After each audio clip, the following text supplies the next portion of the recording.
श्रीमद् भागवत जी में उपदेश करते हुए प्रभु बोले हैं कि तीव्रेन भक्ति योगेन। ये तीव्र भक्ति महाराज जी क्या है? ग्रस्त में तीव्र भक्ति का क्या स्वरूप होगा? केवल एक श्लोक समझ ले गीता जी का तो भगवत प्राप्ति निश्चित हो जाएगी। अनन्यस चिंतयन्तु माम, भगवान की बस इतनी बात समझ कि वो ये जना परिपासते तेषाम नित्याभियुक्तानाम योगक्षेमम वाम्यम। लौकिक और पारलौकिक कोई भी चाह अधूरी नहीं रह जाएगी। भगवान कहते हैं कि जो है उसकी रक्षा करूंगा और जो नहीं है उसको प्राप्त करा दूंगा। अप्राप्त की प्राप्ति का नाम योग और जो है उसकी रक्षा का नाम क्षेम। ये सारा भार भगवान ले रहे हैं। अपने को केवल चिंतन करना है, अनन्य चिंतन। बाहरी क्रियाओं के यहाँ कोई चर्चा नहीं कर रहे हैं, अनन्य चिंतन की बात कर रहे हैं। अगर हम हर समय श्वास प्रश्वास गुरु प्रदत्त या मनोनीत भगवान नाम निरंतर अभ्यास करें। नाम श्वास दो विलक चलत है, इनको भेद न मोको भावे। श्वास ही नाम, नाम ही श्वासा। नाम श्वास को भेद मिटावे, रोम रोम और रग रग बोले, तब कुछ स्वाद नाम को पावे। जैसे जैसे भगवान की स्मृति में हम डूबते हैं वैसे ही वैसे भगवान के लिए व्याकुलता पैदा होती है। व्याकुलता ही तीव्र भक्ति योग है। ये जितनी भक्ति की बाहरी क्रियाएं हैं इन सबका फल है ये गीता का ये श्लोक। अनन्य चेता सततम यो माम स्मृति नित्यशः तस्याहम सुलभा पार्थ। बस इसी में सुलभ कह दिया, मैं उसके लिए सुलभ हूँ। अब जैसे सांप अंदर बैठा है, बामी के ऊपर से हम लठ चला रहे हैं तो सांप को कोई फर्क नहीं पड़ता। ऐसे ही हृदय रूपी छिद्र में अज्ञान रूपी सर्प बैठा हुआ है। अब बाहर से हम भगवान की भक्ति के जो लक्षण है वो कर रहे हैं, वो अंदर से सकामता है, अंदर से व्यक्तियों के प्रति राग और द्वेष है, भगवत भावना नहीं। तो बहुत काल भक्ति करने पर भी उसको भगवदानंद की अनुभूति नहीं होगी। भगवदानंद की अनुभूति के बिना मन स्थिर नहीं होता है और जब तक मन चलायमान है तो साधक होते हुए भी वो असाधना के कार्य करता रहेगा। पक्की बात हमारी समझ लीजिए, निज सुख बिन मन होए कि तीरा। जब तक निज सुख आत्म सुख भगवत सुख नहीं मिलता तब तक मन शांत नहीं होता और मन जब तक भगवत सुख में शांत नहीं होगा तो विषय में शांति खोजेगा जहां बिल्कुल नहीं है। जिसके त्याग से शांति बताई गई है उसी के भोग में वो शांति खोजेगा। तो तीव्र भक्ति योग अनन्य चिंतन, भगवान का अनन्य चिंतन। तद स्मरणेन परम व्याकुलते तदर्पिता अखिलाचारिता। समस्त आचरण हमारे भगवान के अनुकूल हो। श्री कृष्ण अनुकूलेन प्रतिकूल से वर्जनम। हम त्याग कर दें जो भगवान के प्रतिकूल हो। तस्मात् शास्त्रम प्रमाणम ते कार्याकार्यो व्यवस्थित हो। जो भगवान ने शास्त्र में आज्ञा की, जो संत जनों ने विधि की, उसके अनुसार हम चले और नाम जप करें, सब ठीक हो जाए। निश्चित भगवत प्राप्ति हो जाएगी। अपने कर्तव्य को जो भगवत पूजा समझता है और सदैव भगवत स्मरण परायण रहता है और धर्माचरण से दूर रहता है, उसे भगवत प्राप्ति की याचना भी नहीं करनी पड़ेगी भगवान से कि मुझे दर्शन दीजिए। भगवान समा जाएंगे। पी मूर्ति नैनन बसे तेहि रस रहाय समाये। वो हर समय भगवान में स्थित रहेगा। अब बाहरी बहुत सी क्रियाएं हो रही हैं, अंदर से संबंध शरीर और शरीर संबंधियों की ममता और अहमता से युक्त है तो बहुत काल तक बाहरी क्रियाएं करने पर भी भगवदानंद की प्राप्ति नहीं होगी, क्योंकि हृदय गुफा में अंधेरा है। गोस्वामी तुलसीदास जी स्पष्ट कह रहे हैं, राम नाम मणि दीप धरी जीह देहरी द्वार। तुलसी भीतर बाहरो जो चाहस उजियार। अगर भगवान का नाम जिह्वा के अग्रभाग पर विराजमान है तो भीतर भी ज्ञान का प्रकाश हो जाएगा और बाहर भी आमता ममता का नाश हो जाएगा, पक्का। इसलिए भगवान नाम जब हमने जीवन का सार पकड़ा है, भगवान नाम जप और अपने कर्तव्य को भगवान की पूजा। माम स्मर युद्ध च। खास बात, मेरा स्मरण और अपने कर्तव्य का पालन। खूब नाम जप करें, भगवत चिंतन परायण रहे। चाहे जैसी परिस्थिति हो, नाम भगवान का ऐसा प्रताप है कि आप हर समय जप सकते हो। अपवित्र पवित्रो वा सर्वावस्थांगतो पिवा या स्मरेत पुंडरीकाक्षम सवायाभ्यंतर शुचि। अब देखो, वायाभ्यंतर शुचि, ये भगवान नाम का भगवान नाम केवल भगवत स्मरण मात्र से यस्य स्मरण मात्रेण जन्म संसार बंधनात् विमुच्यते नमस्तस्मै विष्णुवे प्रभु विष्णुवे। सब शास्त्रों का सार, सब संतों का एक मत, अखंड स्मृति, तैल धारावत भगवत भजन, अव्यावृत भजनात् तन्मयाः देवश्नार। तभी बात बनेगी, तभी बात बनेगी। इसके लिए फिर और साधन है तन्मया स्थिति के लिए। कस्तरति मायाम यो संगास त्यजति यो महानुभाव सेवते यो निर्ममो भवति। जो कुसंग का त्याग कर देता है, जाके संग कुमति मति उपजय करत भजन में भंग। तजोरे मन हरि विमुखन को संग जाके प्रिय न राम वैदेही तजिए ताहि कोटि बैरी सम जद्यप परम सनेही। कुसंग का त्याग और यो महानुभाव सेवते, जो महापुरुषों का संग करता है। भजन न होई संग बिनु, और भजन बिना नहीं प्रेम। और छिन्हु भजन न छाड़िए धरिए या ध्रुनेम। बिना भगवत प्रेमी भजनानंदी महात्मा का संग के शुद्ध भजन हो ही नहीं सकता और बिना भजन के प्रेम नहीं होता, बिना प्रेम के भगवत साक्षात्कार नहीं होता। इसलिए हम खूब डट के नाम जप करें, अधर्माचरण से बचे, शास्त्र सम्मत अपने गृहस्थ कर्तव्य का पालन करें। पत्नी में, पुत्र में, माता पिता में, परिवार में, ग्राम में, समाज में, सब में अपने भगवान की झांकी देखें। मेरे भगवान ही सब में विराजमान है।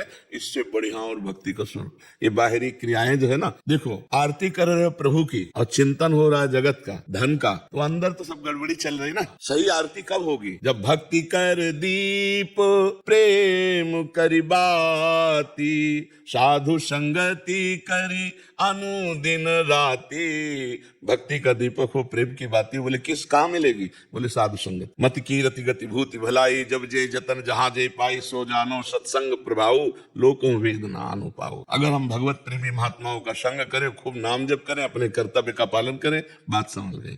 इसी से सब प्राप्त हो जाएगा। अध्यात्म का जो चरम सीमा का आत्मबोध है, वो भी इसी से प्राप्त हो जाएगा। मम दर्शन फल परम अनुपा, जीव पाव निज सहज स्वरूप, सब कुछ प्राप्त हो जाता है। जी एक दास का भाव और है, ठाकुर जी जब तक धरा पर रहे, ठाकुर जी जब तक धरा पर रहे, कब नहीं है धरा पे? अभी भी है, लेकिन जब लीला में ठाकुर जी थे यहाँ पे, अब नहीं लीला हो रही, अभी भी हो रही महाराज। बस हमको वही बात कहो जो स्वीकृत है जी, क्योंकि नित्य है, सनातन है, सच्चिदानंद में लीला है। तो त्रिकाल सत्य है, अब भी हो रही है। अब भी ठाकुर जी कहो सो कहा जहाँ प्रभु नाई, हमारे अंदर ठाकुर जी को प्रकट करने वाला प्रेम नहीं है। ते समाज गिरजा में रहूं, अवसर पाई वचन कहूं, हरि व्यापक सर्वत्र समाना, प्रेम से प्रकट होए मैं जाना। अब भी नित्य लीला चल रही, आपके आंखों में प्रेम आना चाहिए, अभी दिखाई देगा। भगवान सत्य है, सनातन है, त्रिकाल सत्य है, त्रिकाल लीला चल रही। हम ये सुनना भी बर्दाश्त नहीं करेंगे भगवान थे, भगवान थे, ये सुनना भी बर्दाश्त नहीं करेंगे।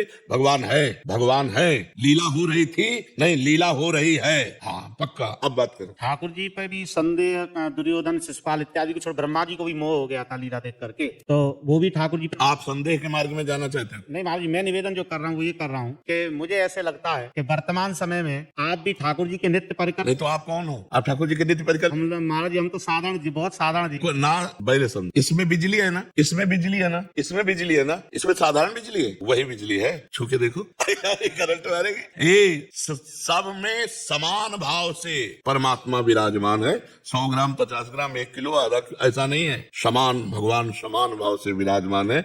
इन शरीरों के, इन यंत्रों के कारण बिजली का ग्रहण करना, ये बहुत कम बिजली ग्रहण करेगी, वो थोड़ा इससे ज्यादा ग्रहण करेगी, लेकिन बिजली बिजली है। ऐसे हमारे ये खोपड़ी स्वभाव, इसके अनुसार हम परमात्मा भाव को जितना पकड़ पा रहे हैं, नहीं परमात्मा सम रूप से सबके हृदय में विराजमान है। हाँ, जो जितना अपना अहम प्रभु के चरणों में समर्पित कर देता है, उतने उसमें भगवदानंद प्रकाशित होने लगता है, भगवत तेज प्रकाशित होने लगता है। भगवान उसकी वाणी में बैठ करके बोलने लगते हैं। भगवान उसके हृदय में, अंतःकरण में अपना अधिकार, मन कृष्ण, बुद्धि कृष्ण, चित्त कृष्ण, अहम कृष्ण, बका है कृष्ण ही कृष्ण, मत्ता परतरम नान्यत किंचिदस्ति धनंजय, मेरे सिवा कुछ नहीं है। प्रभु, हम आपको प्रभु मानते हैं, आप इधर प्रभु मानिए, और चराचर जगत प्रभु, यही तो भक्त का स्वरूप है। शो अनन्य गति जाके असमति न टरे हनुमंत, मैं सेवक सचराचर रूप स्वामी भगवान, रूप स्वामी, मैं सेवक सचराचर रूप स्वामी भगवान विराजमान। ए भैया, हम सब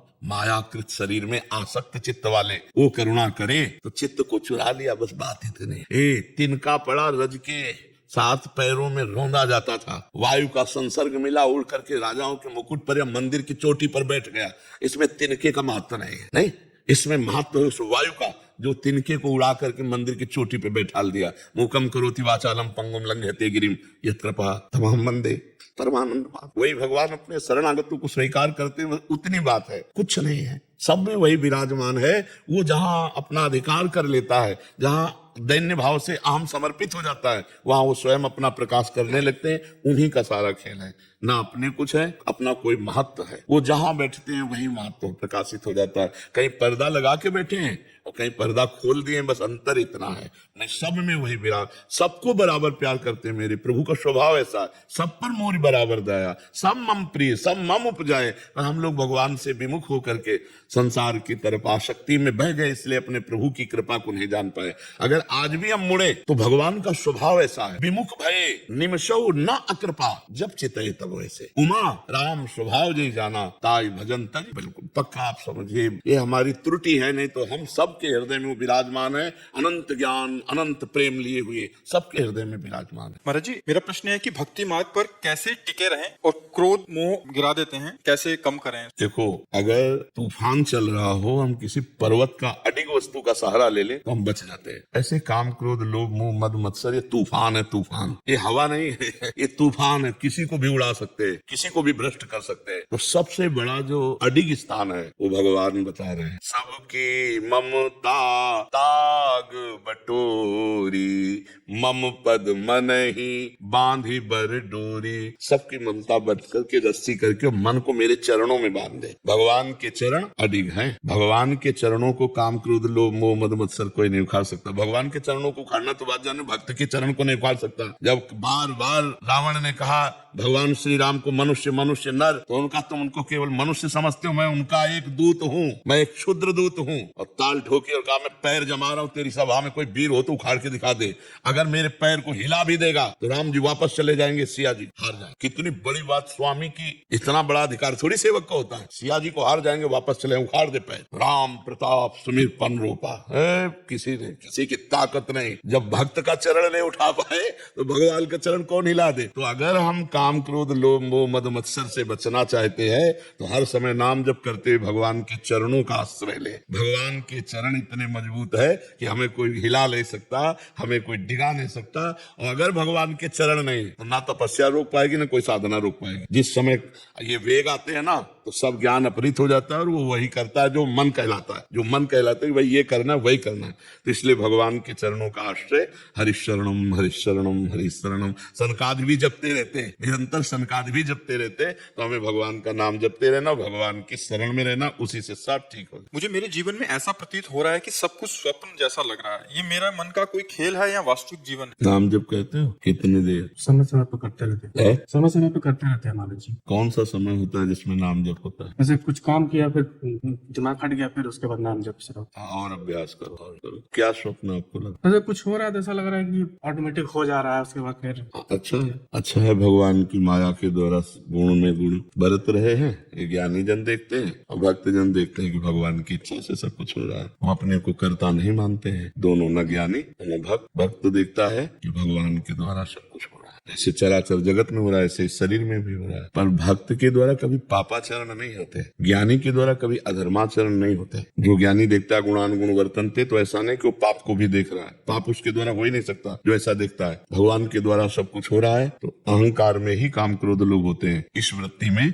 सब कामनाएं नष्ट हो जाती है। अपने को देखो, क्या आपकी ऐसी स्थिति है कि किसी भी तरह की कोई कामना नहीं रह गई? ना भोग की, ना पद प्रतिष्ठा की, ना अर्थ की, ना जीने की, न मरने की कोई आकांक्षा नहीं। तब माना जाएगा कि आपको पूरी सृष्टि स्वप्नवत दिखाई दे रही है। ब्रह्म सत्यम जगन मिथ्या, उमा कहूं मैं अनुभव अपना, सत हरिभजन जगत सब सपना। आप देखो कि क्या आपकी स्थिति ऐसी है। अगर नहीं है तो उसको प्राप्त करने के लिए मनुष्य जन्म मिला है। सत्संग सुनो, खूब नाम जप करो और यही भाव आगे बढ़ाते चले जाओ। तो जब पुष्ट हो जाएगा तो सिद्ध हो जाता है, फिर उसकी स्वाभाविक प्रवृत्ति वही बनी जाती है। एक एक वृत्ति भगवदाकार हो जाती है। ठीक है। कलयुग में तप कैसे किया जाए? क्या सिर्फ नाम जप तप करने के बराबर माना गया है?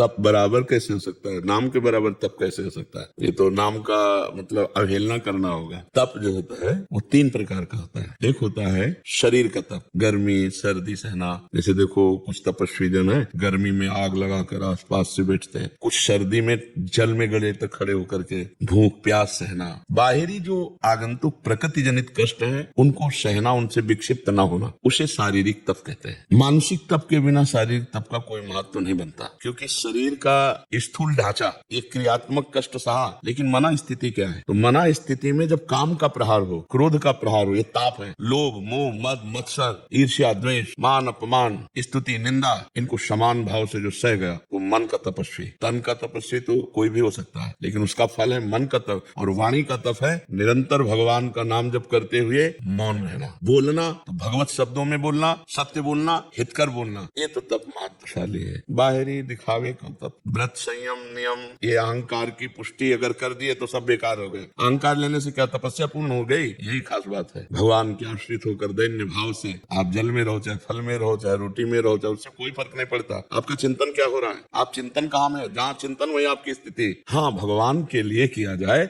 और दैन्य रहा जाए और नाम जप किया जाए तो यही तप भगवत प्राप्ति करा देगा। कलयुग में सबसे बड़ा तप है पापाचरण ना करते हुए नाम जप कर लो। बस हमारी बात मान लो। चाहे रोटी खा के रहो, चाहे फल खा के रहो, चाहे पानी पी के रहो, भगवान का स्मरण नहीं हो रहा तो सब बेकार है। भगवत स्मृति, हर समय नाम जप करते रहो। कलयुग केवल नाम आधारा, सुमिर सुमिर नर उतरै पारा। यह कलिकाल मलायतन मन कर देख विचार, श्री रघुनाथ नाम बिनु नाहिन आन आधार। समझ रहे लो बच्चा? अंदर काम सता रहा, उसको सह गए। भारी तपस्वी काम का ताप सह गए। बाहर की आग सही जा सकती है, अंदर की आग नहीं सही जा सकती। किसी ने गाली दी, वो अंदर जाके जला रही, सह गए चुपचाप। तपस्वी ये तपस्या, क्योंकि इसमें प्रदर्शन नहीं है। प्रदर्शन में लोक रिझावा है, लेकिन वो व्यक्ति मान अपमान सुख दुख लाभ हानि सबको शांत भाव से सहकर भजन कर रहा है, उसको कोई नहीं जान पाएगा। उसको भगवान जानेंगे, उसे भगवत प्राप्ति होगी। तो तपस्या का अर्थ है आए हुए विकारों को सह जाना, सच्ची तपस्या। पर ये बहुत कठिन है, ये बहुत कठिन। भगवान के लिए जो किया जाए, कोई